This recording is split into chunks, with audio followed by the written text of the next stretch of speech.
Bismillah, alhamdulillah, salatu wassalamu ala rasulillah Sidina wa maulana Muhammadin abdillah wa ala alihi wa mawalah la hawla wa la quwata illa billah amma ba'dah. Samahatal Aisyah wal kuruma di hadapan hadratal ulama, poro kiai-kiai, poro gus-gus, terkhusus Amirun al-A'zam beliau Al-Mukarram Bapak Kiai Haji Agus Masruri serta keluarga besar yang kita muliakan dan yang kita hormati. Kami tidak bisa menyebutkan satu persatu karena sudah maklum bahwa hadir pada kesempatan pagi hari ini adalah Al-Mukarram yang sampai Gus Najih panggiling itu artinya ini kegiatan fokus apa bukan? Fokus. Lah karena biasanya kan pitu wolu mempeng 10. Ya karena ngasih ilmunya kebul ya. Alhamdulillahirabbil alamin. Semoga acara pada kesempatan pagi hari ini mengawali kesemangatan dalam kita berkhidmah kepada para masyayikh sarang. Amin amin Allahumma amin. Dan harapannya sekali lagi bahwa kegiatan fokus semacam ini harus kita lestarikan bersama, harus kita kompakkan kembali. Apalagi kami dari Ustadzuna Didik mendengar ada selentringan dari alumni pondok pesantren yang lain, ada bahasa kenapa alumni sarang tidak bisa kompak. Maka dari itu sekali lagi mari kita bersama-sama bismillah khidmah kepada masyayikh Ma'had Sarang. Sebagaimana sudah kita berarti moni ya orang uki ya. Moni. Ya ora kamu niki kan tengrikone. Oh iya. Sebagaimana mukadimah sudah panjang lebar yang tadi sudah disampaikan oleh Ketua SGN, termasuk jajan daripada beliau kemarin sowan kepada Mbah Nawawi sudah kita sampaikan bersama. Maka ya saya sebagai ketua gerakan pemuda Ka'bah Kabupaten Kebumen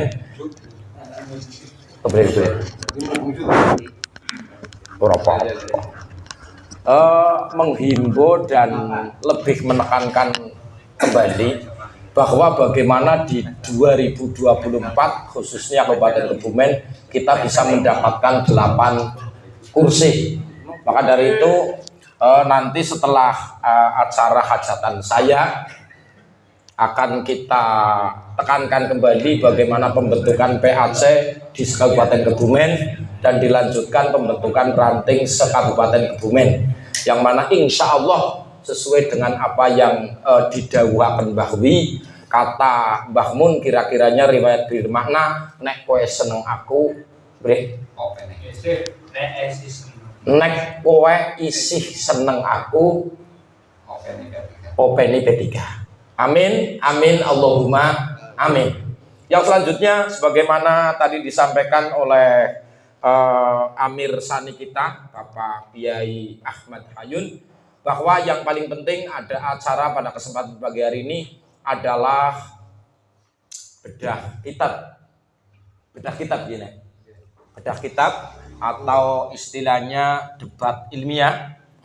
Alhamdulillah pada pagi hari ini sudah hadir di tengah-tengah kita beliau Al-Mukarram Kiai Haji Muhammad Nasrullah Al-Lutfi. Saya sampaikan sedikit biografinya. Beliau LC terus Gus. Oh, sampun.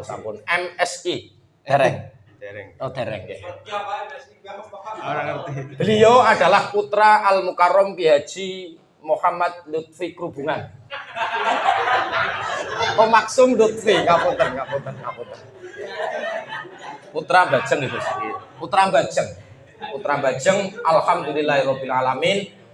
Kemarin dipet mantu kalian panjenenganipun Al Mukarrom Ki Haji Dr. Ahsin Sakho, masya Allah, masya Allah.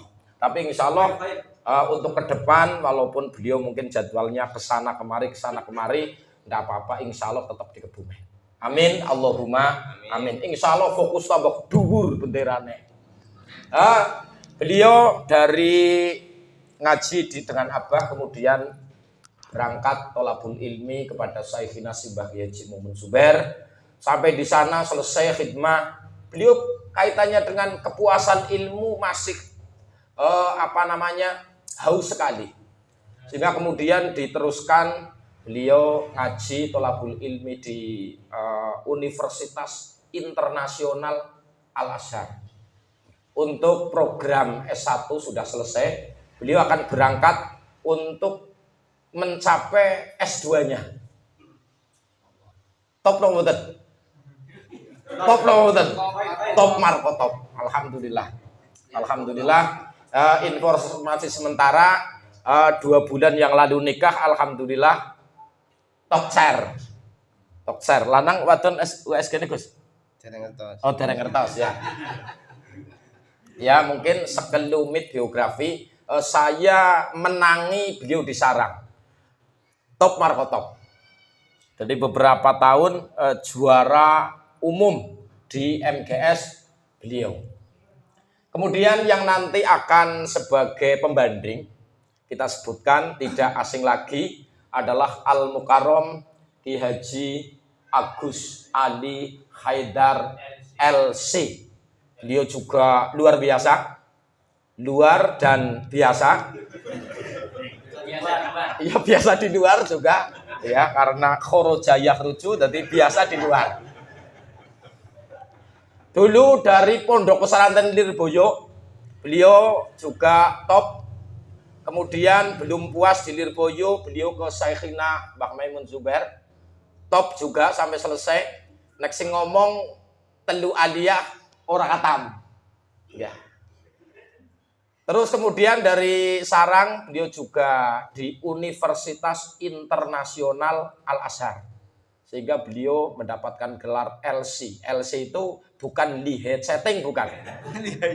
Tapi LC itu angel lah.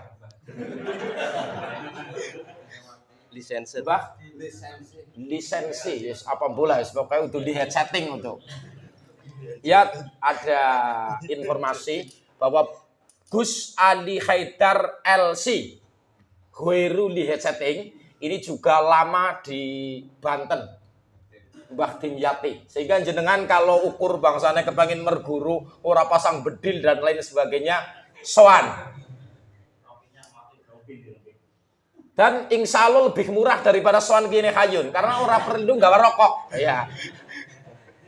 Ya mungkin itu karena waktu yang sudah siang, kita sudah memperkenalkan antara narasumber dan kemudian daripada pembanding. Oke, waktu yang sudah siang, kami persilahkan kepada narasumber Gus Muhammad Nasrullah Al-Lutfi untuk memaparkan secara kesimpulan isi daripada buku yang dikarang oleh beliau dengan judul Tasawuf dan Pesantren, ragam kajian ada di dalamnya dengan komplit. Silakan. Mari kita buka dialog ini dengan bacaan Fatihah bersama-sama ala hadiniyah walikulli niyatin sholihah khususun Syekhina sebagai Haji Maimun Zubair binti Zubair tahlan Allahumma anfa'na bi nafaqatihi wa adilna min ulumihi wa barikna min barokatihi wa nawwirna min anwarihi wa akrimna min karamatihi wa amidna fi madadihi. Al-Fatihah. A'udzu billahi minasyaitonir rajim. Bismillahirrahmanirrahim. Alhamdulillahirabbil alamin arrahmanir rahim maliki yaumiddin. Iyyaka na'budu wa iyyaka nasta'in. Ihdinas siratal mustaqim. Siratal ladzina an'amta 'alaihim ghairil maghdubi 'alaihim waladdallin. Amin. Taqabbalallahu kepada beliau waktu dan tempat secukupnya. Waalaikumsalam. Alhamdulillahirabbil alamin wa bihi nasta'inu 'ala umuri dunya waddin. Wassalatu wassalamu ala asyrofil anbiya'i wal mursalin amma ba'du. Hadratal mukarramin, para alumni sarang sedanten, para kiai-kiai, para gus-gus sedanten, wonten Pak Kiai Agus Masruri, Pak Kiai Hayun, Pak Kiai Agus Hatik, Pak Kiai Mas Ali, Mas Najib sama Mas Najib sedanten lah pokoknya ingkang kawula hormati.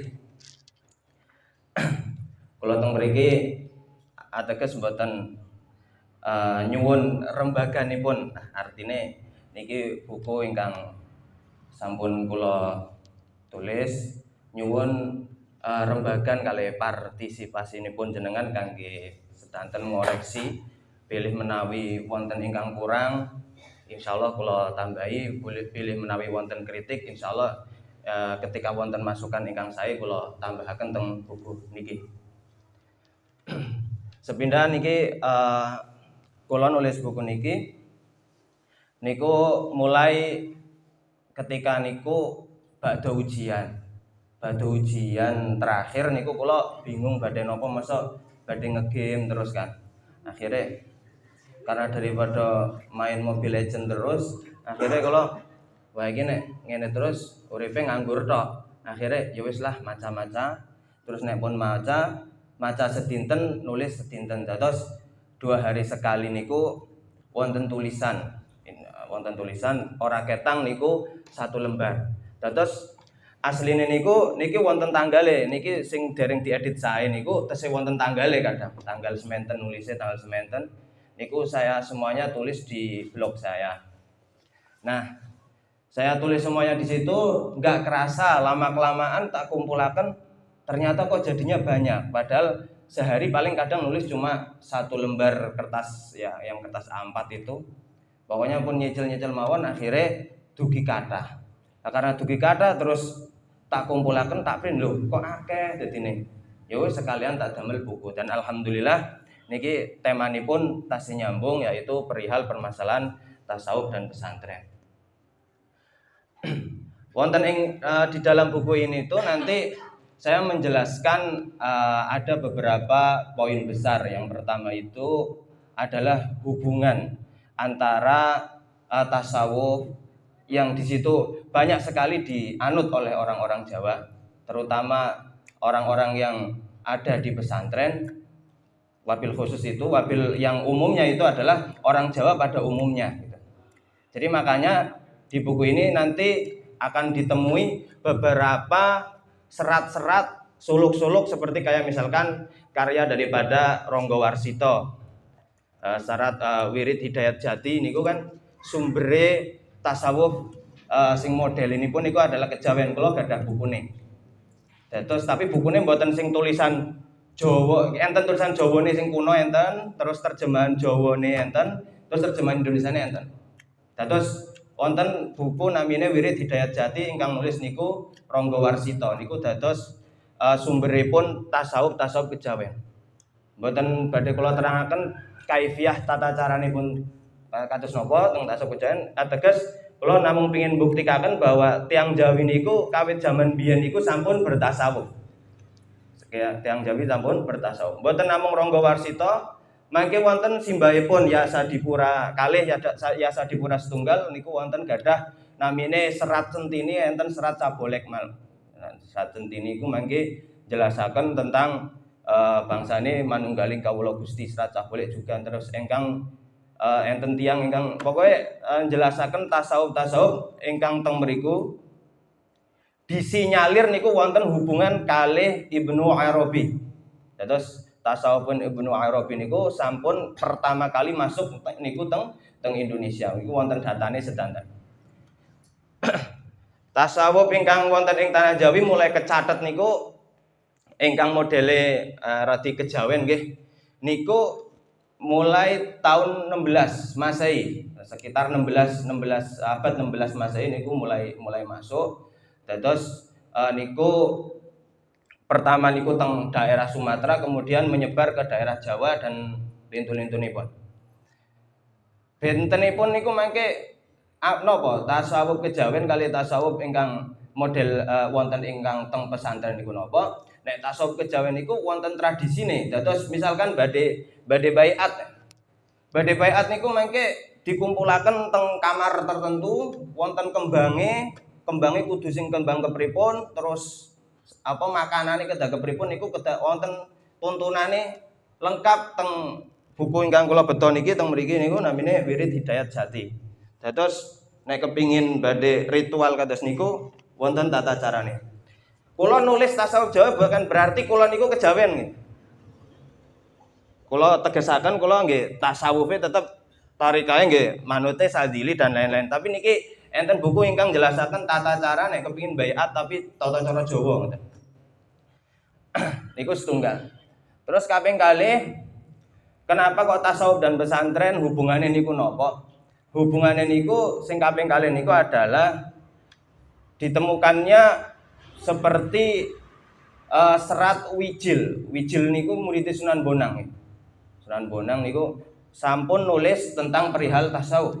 Wonten namine serat wijil wonten ing teng buku niki kula cuplik sekedhik mawon.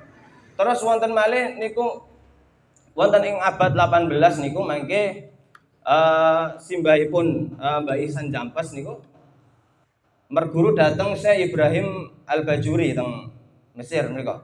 Dados mulane kitab-kitab teng pesantren niku kathah ingkang produk daripada ulama Mesir karena mbah-mbah pesantren niku adalah sing beto niku adalah mbah buyutipun Syekh Ihsan Jampes. Ya ini Syekh Abdul Manan Dipo Menggolo. Nah niku dibeto terus juga beto tasawuf mulane mangke wonten ingkang muridipun niku ingkang nulis perihal tentang tasawuf sarah daripada Sirajut Thalibin dan seterusnya. Kemudian nikulah hubungannya tasawuf dan juga pesantren pada khususnya dan pada umumnya terhadap orang Jawa. Kenapa kepentingan kula nulis niku, motivasine kula niku karena pertama kula niku resah ketika melihat ada beberapa orang yang di situ berlatar belakang pesantren atau berlatar belakang orang Jawa, tapi itu suka kayak mengumpatnya. Artinya mengumpat itu meresahkan di media sosial, bikin kisruh dengan status-statusnya atau komen-komennya atau yang lain-lain, juga tata cara serawungnya dan lain-lain itu bikin resah. Artinya dia itu kayak sudah tercerabut daripada tradisi pesantren atau tradisi daripada orang Jawa itu sendiri yang dekat dengan tasawuf. Lah kayak lali cangkange gitu. Karena memang hal seperti ini pun kalau menurut saya hubungan antara pesantren dan juga tasawuf itu lama kelamaan itu semakin memudar, semakin terlupa. Padahal ahwal-ahwal atau af'al yang kita rasakan di pesantren itu kan sebagian besar itu bentuk daripada tasawuf. Tapi kelalen gitu. Artinya kelalen itu kayak misalkan wonten ingkang khidmah datang kiai pripun carane takzime niku kepripun, terus adabe niku kepripun dan lain-lain, itu semuanya kudu manut karo kiai, manut 100% itu hanya ada dalam tradisi sufi. Nek tradisi namung sekedar ulama ingkang ngajaraken ilmu biasa niku biasanya wonten saged iskal. Artinya mbah kok ngeten niku saged iskal. Tapi nek tradisi sufi niku ketika kiai ngendika napa niku samina wa atona wis ngoten mawon. Tapi nek kiai-kiai ingkang model napa jenengane mungkin ilmiah niku ngejak budayane niku tukar pikiran terus budayane niku saling interaktif ngoten. Tapi kan nek teng Jawa niku nyatane mboten. Berarti niku pancen sampun tradisi kawit setelah ditelusuri niku ternyata adalah tradisi kawit zaman Rumiyah. Nah niku kan bentuk-bentuk daripada sufi cuma mboten tasawuf, cuma mboten dipun raosaken. Dikurikulumkan. Artinya mboten wonten niku nih. Lah niku kelalen kadang. Kelalen niku akhirnya sing dadosaken ya masyaallah sing gampangane sing ribut-ribut termasuk sing gawe ribut-ribut teng media sosial niku sing kadang tarung-tarung niku pertarungan antar opini dan lain-lain niku adalah tiang-tiang kita sedanten. Lah kula pengin ngajak artine niku dari buku ini saya salah satu misinya itu ingin mengingatkan bahwa mbok yo jangan melakukan hal seperti itu. Mari kita bicara yang santun, apalagi ketika dilihat atau dibaca oleh orang banyak karena kita dituntut untuk misalkan santri ya berarti harus melestarikan tradisi daripada leluhurnya. Makanya ketika saya membahas santri di sini itu nanti akan ada asal muasal daripada santri itu sendiri. Secara sejarahnya itu bagaimana? Secara sejarahnya itu berarti kan ingkang pertama niku ingkang dipun kecatet niku Sunan Ampel lah. Sunan Ampel niku teng buku judulnya niku buku Wali Songo niku adalah mempunyai tradisi sufi dan seterusnya. Niku secara sejarah. Lah secara tata bahasa santri niku nopo? Santri niku secara tata bahasa niku asal kata daripada akeh khilaf nggih. Tapi enten sing sanjang Sanskerta, enten sing sanjang niku saking bahasa Jawa. Tapi nek enten sing sanjang saking bahasa Arab barang ya. Tapi adik matuk nek cara kula kaya. Santri sin ta ro misalkan. Nun ta ro kan kaya sin itu satrul aula ta niku napa bahasane ngoten kan kaya kados adik matuk nek cara kula mboten nyambung lah. Wonten sing ngomong saka bahasa Inggris sun niku matahari, tri ku 3, matahari 3. Nah, pokoknya warna-warna tapi menurut gue mboten terlalu masuk akal nih. Ada yang paling masuk akal yang mestinya harus dikembalikan ke kebudayaan kita zaman dulu. Nopo? Nek diartikan ke bahasa Sanskerta, santri ku artinya sastri. Nah, itu adalah orang yang mengikuti guru. Lah niku nggih bener leres. Tapi kelemahannya ketika kita mengamini santri itu dari bahasa Sanskerta, berarti kita itu nanti akan mengatakan bahwa diri kita itu miskin peradaban. Kayak lah sampai nggak duwe bahasa untuk mengungkapkan orang yang mengikuti guru. Harus mengikuti bahasanya orang India. Itu kan berarti kayak Indonesia lan duwe peradaban. Nah, iku repot. Mulane sing cara kula niku santri niku adalah asal daripada bahasa Jawa itu sendiri, yaitu adalah cantrik. Mriku cantrik niku artinya nggih sami mawon kados meh bahasa Sanskerta, yaitu adalah orang yang mengikuti daripada orang yang ahli. Dan seterusnya lah. Mengikuti niki juga kata-kata mengikuti kok lah ittiba ya. Seperti arti daripada gendolan sarunge kiai dan seterusnya, itulah arti daripada santri. Intinya saya itu ingin mengingatkan akan adanya hal tersebut. Bahwa mari kegiatan kajian tasawuf itu digalakkan kembali dan dikaji dengan sepenuhnya, apalagi untuk untuk senantiasa diamalkan. Karena apa? Karena ketika misalkan santri melupakan hal itu, memfokuskan diri kepada hal-hal yang lainnya, itu berarti kayak jeneng tapi orang gowo substansi ngoten. Berarti enten jeneng tapi sing boten beto substansi. Mulane misalkan kula ningali kados dene keterangan Gus Bah dan lain-lain itu kan pasti wonten melibatkan sing namine niku unsur daripada tasawuf. Niku ingkang bagian pertama buku niki niku kurang lebih mekaten. Terus bagian buku ingkang kalih niku kula menjelaskan tentang permasalahan salah satu tokoh-tokoh dalam tasawuf. Sing pertama niku mboten usah jelasan sedanten nggih. Sing cilik-cilik kados Al-Halaj niku Abi Yazid Al-Bustami mboten usah nggih. Sane manunggaling kausi dan wahdatul wujud mboten usah. Kula langsung jelasaken mawon niki ingkang bahas masalah Imam Ghazali. Dados kenapa kula nyebataken karya-karyane halaman disebutkan pada niki halaman 53. Halaman 53 yaitu tentang menjelaskan tentang masalah tokoh besar tasawuf. Ingkang kula sebataken pertama mestinya adalah Imam Ghazali, karena Imam Ghazali yang terkenal sebagai Hujatul Islam, Ihya Ulumuddin yang kita kaji selama ini. Akan tetapi kula niku mboten mendhet kitabipun Imam Ghazali ingkang sampun tenar, misalkan kaya dene Ayyuhal Walad menapa mboten. Kula mendhet buku-bukunipun atau kitab-kitabipun Imam Ghazali ingkang tasih jarang wonten ing perhatian. Kenapa kula pendhet niki? Buku-buku sing jarang niku kenapa? Karena alasannya niku kula kepingin bahwa kita itu mengembangkan kajian daripada tasawuf itu sendiri. Jadi tasawuf yang dikaji itu lebih berwarna dengan menyebutkan beberapa kitab-kitab yang salah satunya dikarang oleh daripada Imam Ghazali. Imam Ghazali niku salah satu karangan kitab niku adalah sing pertama niki kita kula sebutaken niku adalah kitab Tahaffutul Falasifah. Ingkang pertama niku kitab Tahaffutul Falasifah, yaitu tergelincirnya orang-orang ahli filsafat. Orang-orang ahli filsafat, bukan filsafatnya yang tergelincir, akan tapi orang-orang yang mengikuti filsafat. Jadi wonge ora filsafate, beda. Artinya, tapi kalau diterjemahkan ke bahasa Indonesia, buku yang beredar di Shopee itu Tahafutul Falasifat, diterjemahkan tergelincirnya filsafat. Lah itu keliru. Berarti kan beda tergelincirnya filsafat dengan tergelincirnya orang yang bergelut di bidang filsafat, itu benten.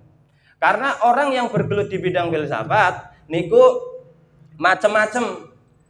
Teolog, mutakalimin niku termasuk adalah orang-orang yang bergelut di bidang filsafat. Karena ternyata setelah dikaji, ketika mengkaji teologi itu make akan menggunakan satu ilmu logika Aristotelian, alias ilmu logika yang dipakai oleh Aristoteles atau mantik yang biasa kita kaji dan kita hafalkan di pondok. Itu yang pertama, itu produk Yunani, itu filsafat. Terus yang kedua, itu mengkaji yang namanya al-maqalat al-ashrah atau yang diistilahkan biasanya sebagai genus superior. Genus superior itu adalah 10 bentuk daripada inti alam semesta. Nah, itu melane enten jauhar, enten arad, entitas aksidental, entitas substansial, wonten niku. Niku termasuk bahasan daripada teolog. Lah tapi niku adalah asline niku nopo? Asline niku Yunani. Berarti teolog niku nopo? Teolog niku sebenarnya adalah orang-orang yang beraktivitas di bidang filsafat, akan tetapi tidak menamakan dirinya sebagai orang-orang ahli filsafat. Nah, niki Imam Ghazali juga wonten buku niku namine Al-Ghazali Mutakalimin wal falasifah atau gimana ya. Nah, wal filosof Al-Ghazali al-Mutakallimin wal filosof niku wonten buku ingkang kados makaten. Lah dados sing diserang Ghazali mulane teng buku niki niku namung beberapa tokoh filsafat yang dinilai menurut beliau itu menyimpang. Seperti misalkan Ibnu Sina atau Al-Farabi. Nah, itu yang mengatakan bahwa qadimnya alam dan seperti itu dan dikafirkan dan seterusnya. Itu yang diserang hanya beberapa orang. Karena beliau pun sendiri adalah filsafat. Beliau menulis bukunya persis seperti metodologi yang ditulis oleh Ibnu Sina dan lain, nggak usah panjang di dalam masalah ini. Kemudian yang saya tulis lagi juga di sini nanti ada kitab dari Imam Ghazali, yaitu kritiknya terhadap teologi, filsafat dan juga Ismailiyah. Jadi teologi di puncak karir atau di puncak matang keilmuan daripada Imam Ghazali mengkritik teologi itu sendiri. Jadi teologi itu baginya itu diharamkan ketika diharamkan ketika dijerun-jeruni gitu. Maksudnya Imam Ghazali nggak? Dengan santri sarang biasa saja. Iya, ngendika yang vulgar enggak apa-apa. Iya, artinya benar-benar diharamkan. Dalam kitab Mungkit Minadul diharamkan. Wah, ini ya aku lu bisoroha, aku ngucap dengan ceplos wis, gampangane ngono. Niku wonten teng Mungkit Minadul mengatakan bahwa aku mengharamkan sing namane ilmu kalam kecuali pada 2 orang saja. Untuk jeron-jeroni tenan ya. Jeron-jeroni tenan ilmu kalam kecuali pada 2 orang saja. Yang pertama itu adalah bagi orang yang di situ ada keraguan di dalam hatinya dan ingin mencari. Lah iku baru wah iki nek ana ragu sak.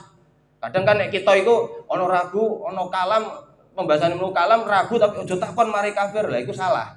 Jadi sebenarnya ragu iku yo malah digoleki. Apa jawabannya? Ora kok ragu malah dimbarno nang jero ati sampai mati. Lah iku malah gawat urusan. Lah Imam Ghazali nek ora ragu ojo jero-jero ilmu kalam wis gak usah. Iku jaran Imam Ghazali. Kesel uripe. Terus yang kedua itu adalah bagi orang yang kamilil qoriha, seperti orang yang sempurna kecerdasannya, yang mampu dan lain-lain, itu baru boleh. Nek sing setengah-setengah niku mboten. Niku tapi jare Imam Ghazali lho. Artinya nek takon maring teolog ya jelas sapa wae kudu mendalami misalkan Ummul Barohin napa-napa nggih. Nek niku pun benten malih bahasane. Cuma niki sing dados kajian kula niku adalah salah setunggalanipun niku Imam Ghazali. Karena napa? Karena saknu atau tingkah daripada ilmu kalam niku tingkah niku adalah tingkah-tingkah ingkang jadali. Tingkah-tingkah ingkang jadali itu menyebabkan orang itu atine iku tersinggung, jadal. Mari wonten unsur jadal. Jadi misalkan debat kok kalah niku karena mangkel. Mulane jare Imam Ghazali mboten wonten ceritane tiang Mu'tazilah berdebat kalah kare tiang Asy'ariyah kok terus mlebet Asy'ariyah niku mboten wonten ceritane. Karena apa sing jenenge debat iku jadal. Ana unsur gawe lara ati, Jaga ego. jaga ego. Jadine mboten usah di dalam-dalemi, malah kepingine niku jadal terus.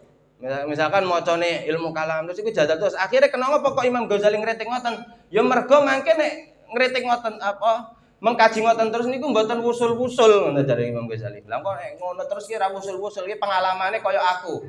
Imam Ghazali niku menjadikan dirinya sebagai napa namine role model. Ki kok kaya aku ora wusul-wusul ketuntok umure wis tua tapi ora wusul-wusul isih mengkaji daripada ilmu kalam. Mulane niku napa kok kula bahas niki ngoten. Mungkin min adolal niku intine niku ngoten. Curhate Imam Ghazali kenapa memilih jalan tasawuf setelah beliau niku menggeluti semua bidang keilmuan mulai dari fikih sampai daripada batiniah, wewe di pelajari nggih. Saniki pun diaram-aramaken. Artinya diaram-aramaken melajari sithik niku wis apa wis do macani ngono engko terus arah dan lain-lain. Dan iki benten. Nah, Imam Ghazali niku karena beliau mungkin sadar bahwa dirinya itu mempunyai potensi sehingga memberanikan diri niku untuk mempelajari niki niku kurang lebih wonten ing mungkin minadhalal. Semonten terus enten perbandingan antara halaman 61 skeptisme antara Al-Ghazali dan René Descartes itu skip mawon ya. Iki napa niki tak terangkan sini niki artine niki skeptisme niku artine niku bahasa Arabe niku sakman haji. Meragukan sesuatu ya, keraguan terhadap semuanya bahkan pada sesuatu yang sifatnya itu adalah aksiomatik. Aksiomatik itu adalah badihiyat. Jadi umur badihiyat itu pun diragukan. Umur badihiyat itu contoh temantik niku misalkan siji tambah siji sama dengan loro itu umur badihiyat. Itu diragukan oleh Imam Ghazali. Bener apa ora kok siji tambah siji sama dengan loro? Itu namanya adalah syak manhaji. Wonten malih setunggalnya niku adalah syak madhabi. Nek syak madhabi niku sing dilarang. Syak madhabi niku berarti meragukan kebenaran segala sesuatu dan tidak mungkin untuk mencapai kebenaran atau mencari hasil konklusi daripada sesuatu tersebut. Nah nek sak madhabi niku mboten. Tasih sak manhaji niku mboten. Tasih saged dimungkinkan untuk mencari kebenaran. Lah niku maksudnya niku napa? Maksud daripada sak manhaji niku mangke menurut Imam Ghazali niku adalah bahwa kita itu untuk senantiasa berusaha melepaskan diri dari taklid. Zaman Imam Ghazali ku meh mangsa taklid. Artinya dumugi tekan zaman seniki niku kan meh mangsa taklid terus ana-ana isine wis lah taklid wae. Lah, Imam Ghazali niku pun ngrasakaken iki meh mangsa taklid. Kita harus mempunyai satu metodologi khusus, satu manhaj khusus untuk mengkaji sebuah pemikiran supaya pemikiran Islam, fikih dan lain-lain itu senantiasa baru, meluncurkan atau mengeluarkan produk-produk baru.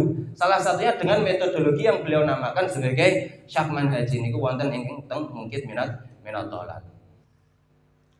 Niku perbandingannya niku Imam Ghazali niku karena kenapa kok menjelaskan syak manhaji? Karena beliau resah. Akeh wong sing zamane Imam Ghazali iku akeh wong sing katut-katut aliran boten jelas dengan informasi-informasi sing beliau dapat. Akhirnya itu coba ragukan informasi itu. Artinya ragukan itu jangan anggap benar, teliti terlebih dahulu.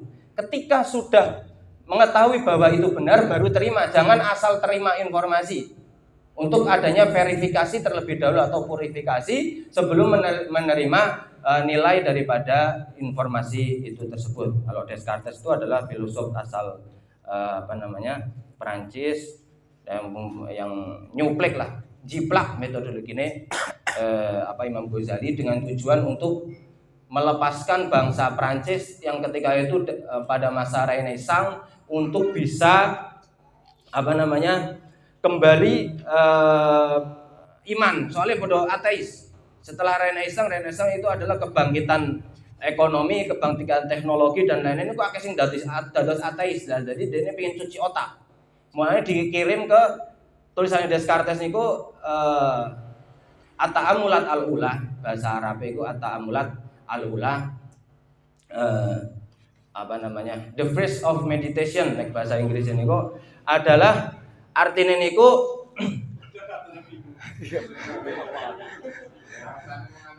roll power MGS ora katam ya.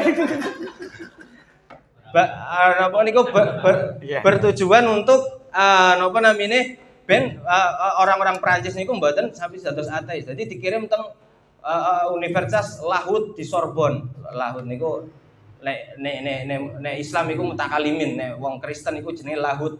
Ya sami mawon lah. Usuluddin cara bahasa Arab. Universitas Usuluddin di Prancis Sorbonne. Kemudian mungkin minadolal juga wonten gagasan Al-Ghazali pada halaman 72 perihal kenabian. Jadi Imam Ghazali niku punya gagasan unik perihal kenabian. Nabi iku ono ta ora ngoten. Misalkan ditakoni, nabi iku ono ta ora?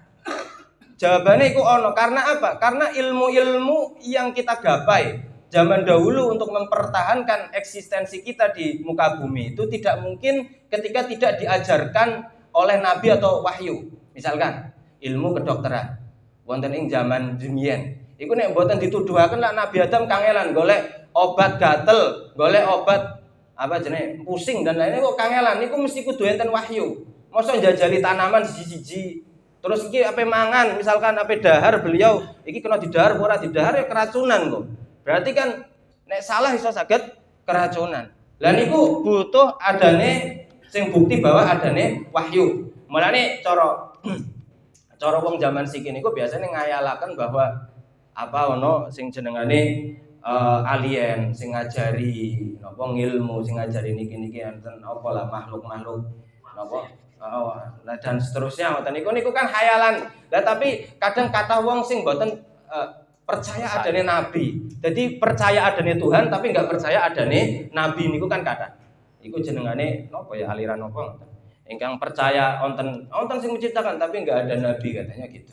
Ya kalau enggak ada nabi manusia yang pertama wis ketone angel urip teng donya nggih. Masalahe kan mangane apa iki terus nek lara kepriwe, nek babaran kepriwe dan lain sebagainya itu kan sulit ketika tanpa ada bimbingan daripada wahyu.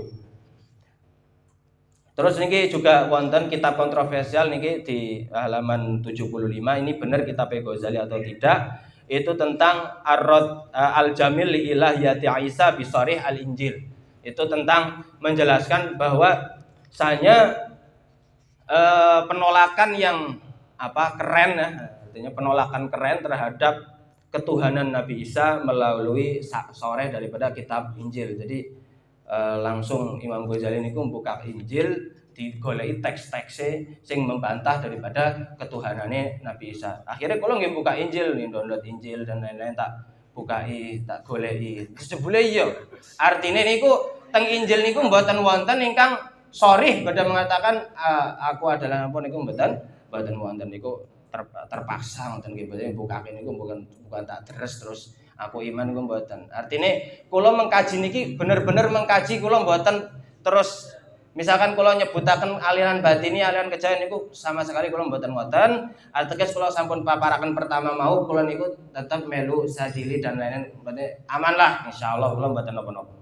Terus ingkang kitab sing perlu dikaji malih teng Ghazali niku pada halaman 80. Niku menjelaskan tentang Ghazali bingkai keharmonisan umat dalam Faisalut Tafriqah.